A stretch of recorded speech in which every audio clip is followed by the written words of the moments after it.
Hello, everyone. I am here with my good friend Regina Garay of Right Brain Loves Left. Such a brilliant concept because, of course, we work best when we marry the two things together, our right brain and our left brain, our creativity, our analytics. So fantastic. Thank you for being here. It's my pleasure. I love it. I've been looking forward to this, Carolyn. Me too. Oh my goodness. Social media is such a challenge. And you do a lot, not just with social media, but with time management and managing your world as an entrepreneur and a business owner. And finding the time for social media kind of fits right into that, doesn't it? It does. It does. I used to do social media for large corporations, nonprofits, and even small businesses. And really the social media, yes, it is a marketing avenue, but it brings so much into mind, so much time management and project management into play, so, and that's why I think people, when I mention social media, sometimes they're like, oh my God, I haven't posted in 2 weeks, so they get a little guiltified. So yeah, it does come into play. Definitely. Yes, I am familiar with that guilt. I think we all are. I am very much into time management. I read everything about it. I put through and I use so many different things, and still there are times when I need a break because I have so much going on. And it's a lot of time management is knowing what you have the time for and, and putting that into practice. So if you have a book that needs to be written or anything of that nature or that needs to be promoted, you are able to take a break from social media and then just get back on when it eases up. So there's really this guilt factor that attacks us when we really shouldn't put that on ourselves. So it's not the end of the world if we are not consistent all of the time.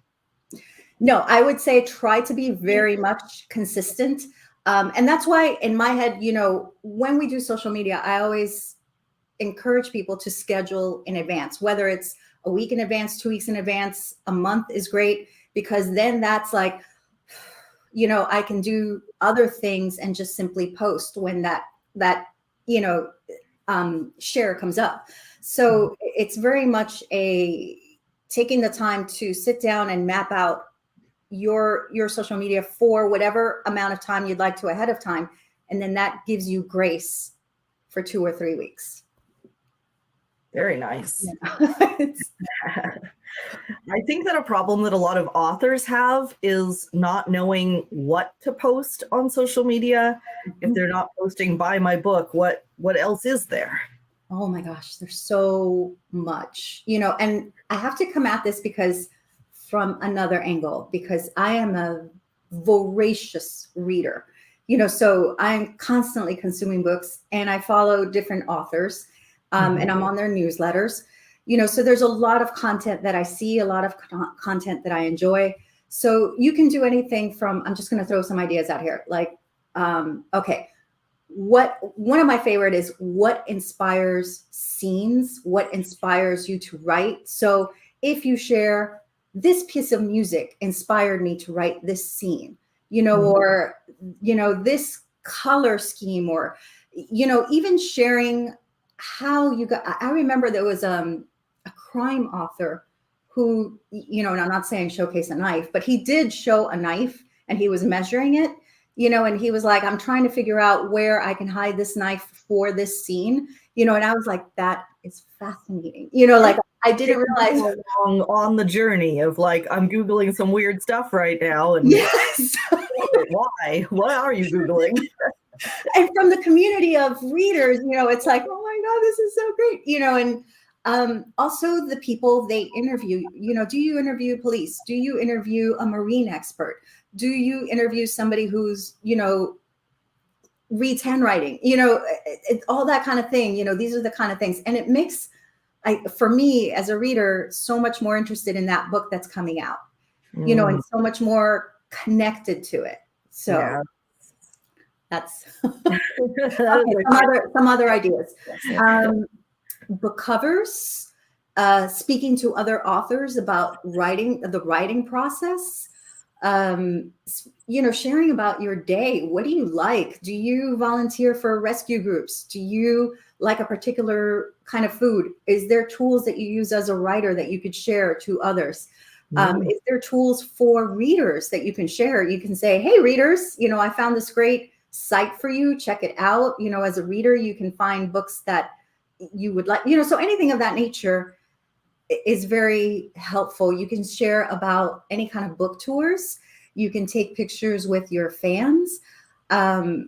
If you bought a new book or you're enjoying a book, that book that you're enjoying, if you belong to a book club, so there's a lot of, so what I would recommend is to sit with yourself. This is for authors, and just kind of brainstorm all the different interests that you have and all that you do as an author, and then just kind of categorize them and see if there's a lot of content you could put in that. So what I mean by that is, if you're behind the scenes, how I write my scenes, there might be a lot of content because you could share music, you can share TV shows, that inspired something, or ideas underneath that. So that's kind of like a content pillar.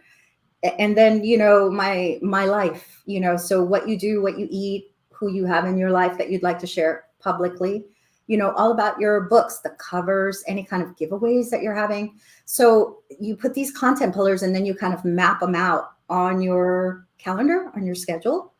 And you start to see that you're hitting all the points, and it's kind of a well-rounded social media share.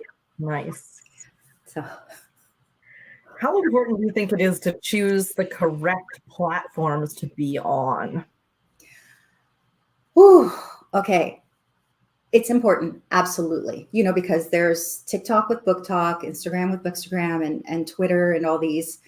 And I'm kind of going to be a little, I don't know, it's not controversial, but I'm going to tell you that if you pick the sites that you can be consistent on and that you actually enjoy, and then that'll make the social media process so much better for you, and so much more fun, which is, you want to have fun alongside promoting your work. So if you don't enjoy Twitter, don't do Twitter, even though it might be, there's a healthy, if you're not going to enjoy it, you're not going to do it well. So it just comes back to that, I think. Totally agree. I know, because, I don't believe you're on Twitter, but I know that you've thought about it, but technically I have an account there. I've dabbled in it, but it just, like, the way people attack each other on there, I just don't care for.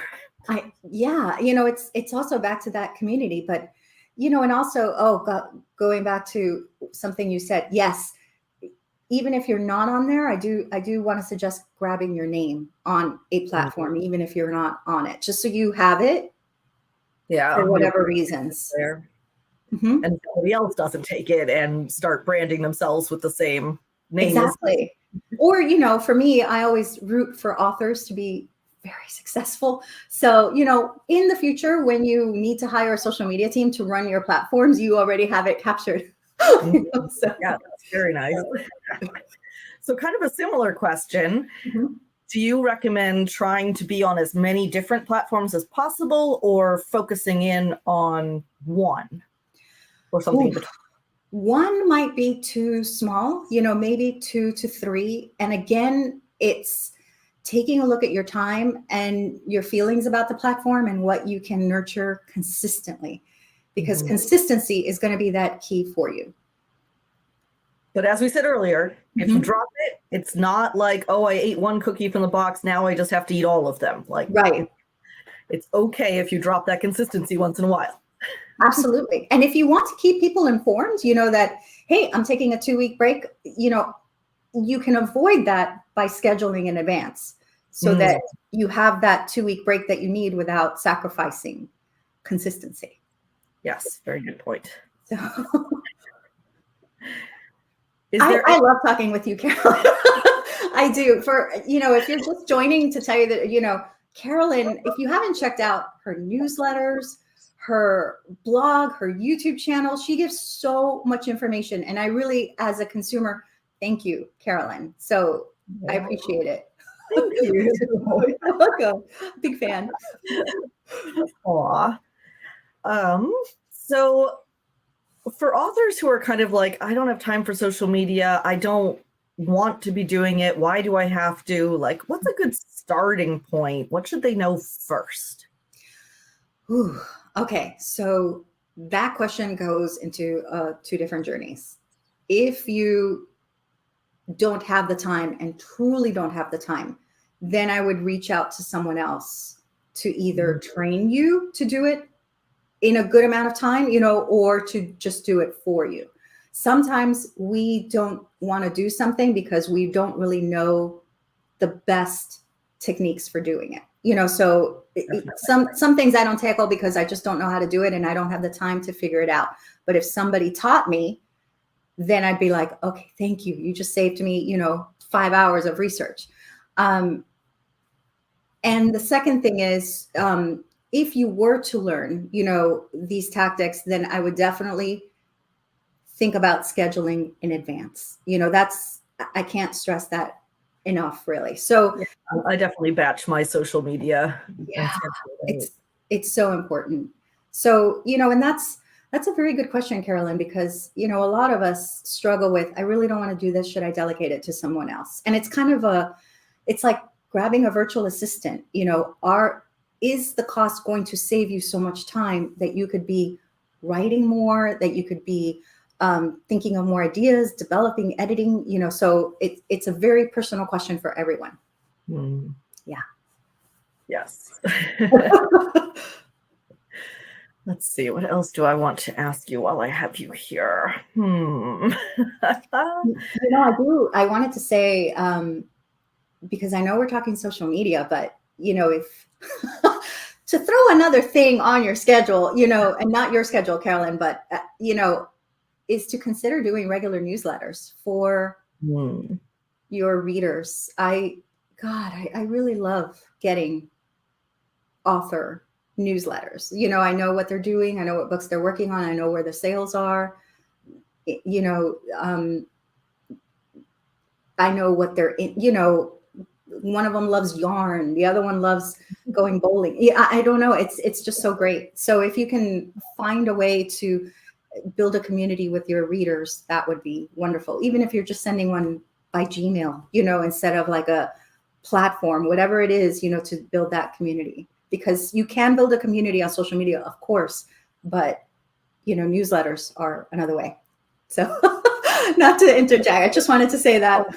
I'm always preaching that, and it's really encouraging to hear from a reader that you actually enjoy getting those newsletters. Because many authors are reluctant to start sending them, thinking I'm going to be bothering people. I don't have anything interesting to say. Why would people want to hear from me? Like all of that mental junk that comes up. So like you heard it here, readers love hearing from you. Yeah. I mean, I signed up for your newsletter. They want to know you as a person, right?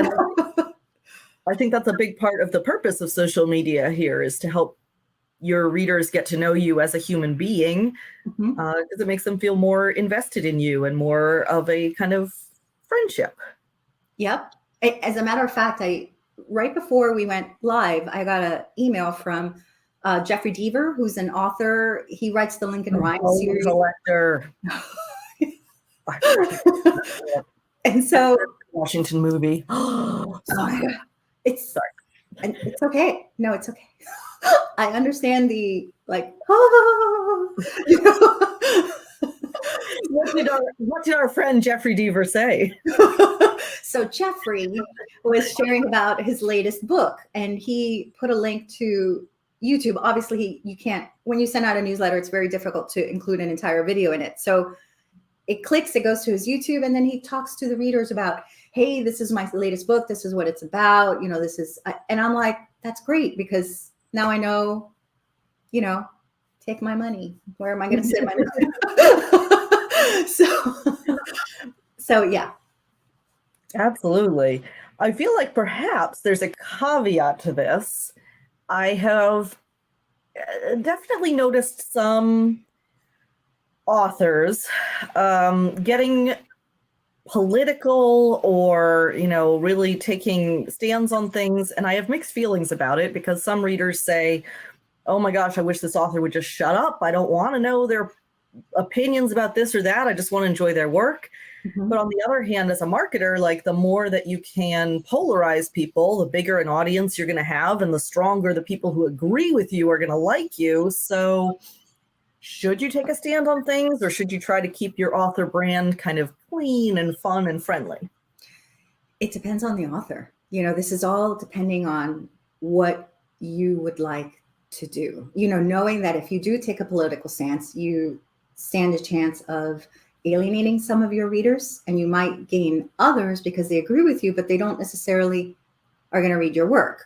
So everybody kind of has to take a look inward and go, is this a road I'd like to go down? So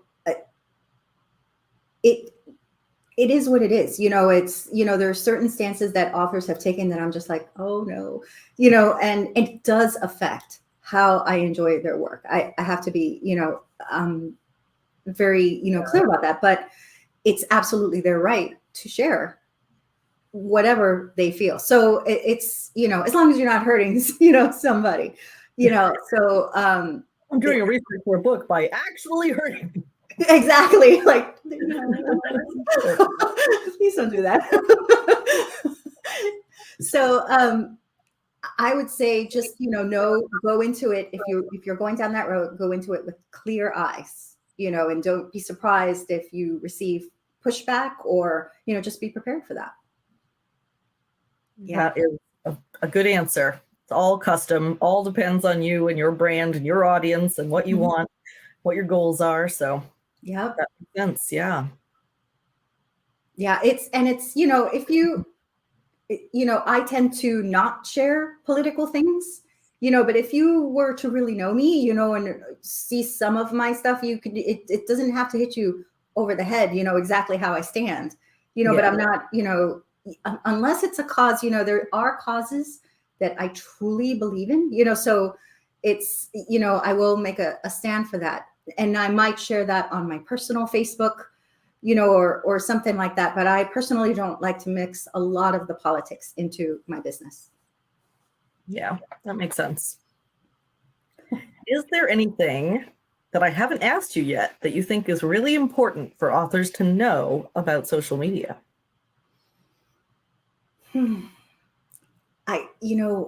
The one big thing is to not overthink it. We all, and I have struggled with this in my own business, separately, is that we want everything to be perfect and to be beautiful and to be, and the best said. And sometimes you just need to post it, just the more you tweak and everything, the less consistent you are. So that's my number one thing. Post, just post consistently. You will learn, there's things, oh, okay, I did not say that effectively. I could have said this, I could have used that font, which was more readable. And there's things that you only learn after you post and after you receive engagement. And then you're like, okay, I can, even some of my favorite creators that I follow, I can see the evolution of, their testing, I'll give you an example if you'd like. So there's a gentleman I follow on Instagram. He's at John C. Dev, JAUNCYDEV. And he does dog impersonations, because I'm huge into rescue animals. So he personifies their personalities. He's hilarious. And so he has a series. What happened? His shorts. Yeah, he's great. So he started a series where God and an angel are creating dogs, and when he started it, it was just him in regular clothing, going back and forth in a conversation. And he has evolved it to where the angel wears angel clothing and God wears different clothing, so he has, and it's gotten much more robust and, like a little play. And so it's fascinating to see that process.